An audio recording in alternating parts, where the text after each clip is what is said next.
The middle class didn't collapse. It stretched, quietly, gradually, until it started tearing under its own weight. That's the uncomfortable place we're starting, because by the numbers, the middle class did everything right. Earned more, learned more, worked harder, and yet one missed paycheck now feels dangerous. Not dramatic, not catastrophic, just fragile. Which raises an awkward question.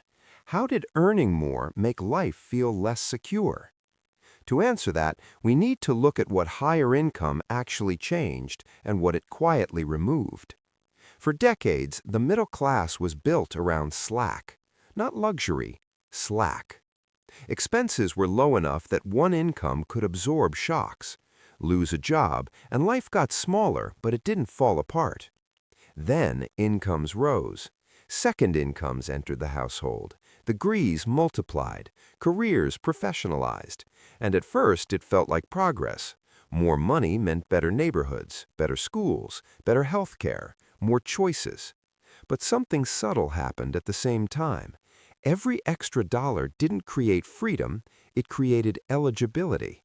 Eligibility for bigger mortgages, more expensive childcare, higher insurance premiums, longer financial commitments. The system didn't ask households what they wanted, it simply adjusted to what they could afford, and affordability replaced safety. When two incomes became normal, prices recalibrated around them. Housing didn't get cheaper, it got optimized. Monthly payments became the metric, not resilience, not flexibility. So higher earnings didn't add margin, they erased it. The middle class wasn't getting richer, it was getting tighter. This is the part most people miss. Fragility isn't about low income, it's about fixed costs. When most of your income is pre-committed, stability becomes conditional. Both salaries must arrive on time, every month, for years. Miss one, and the math stops working. That's why job loss feels different now. In the past, it meant inconvenience. Today, it means threat. Because the modern middle-class system assumes continuity. Your mortgage assumes stable employment. Your health care assumes employer coverage. Your retirement assumes uninterrupted contribution.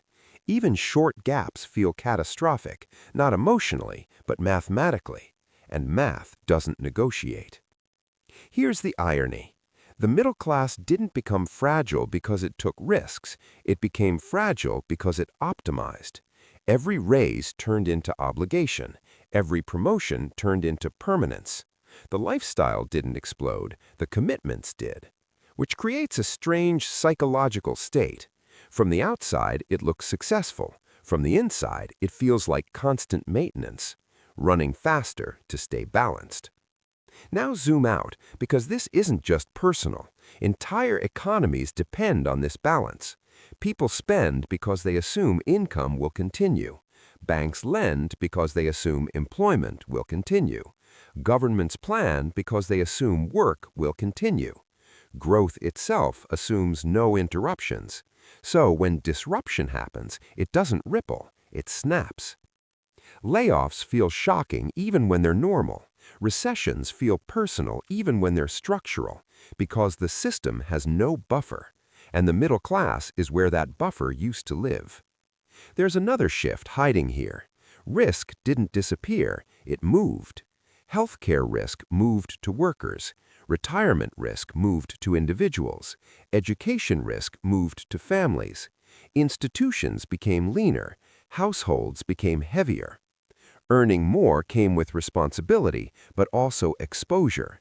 And this is why modern financial stress shows up at high incomes. Because stress isn't about how much you earn, it's about how much room you have when earning stops. Margin is invisible until it's gone. You don't see it in salaries, you don't see it in lifestyles, you only see it when something breaks. Which brings us to the uncomfortable contrast. The hype says higher income equals security. The reality says higher income without slack equals dependence. Dependence on employers, markets, timing.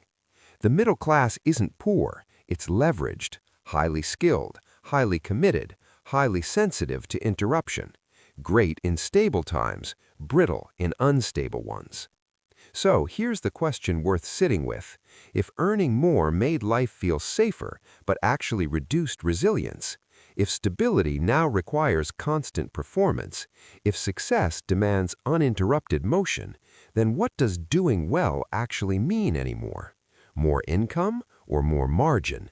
Because the system will always reward earning more, it will never reward breathing room. And yet, breathing room is the only thing that turns income into security. So maybe the real issue isn't that the middle class is failing, it's that the definition of success quietly changed from stability to survival at a higher speed.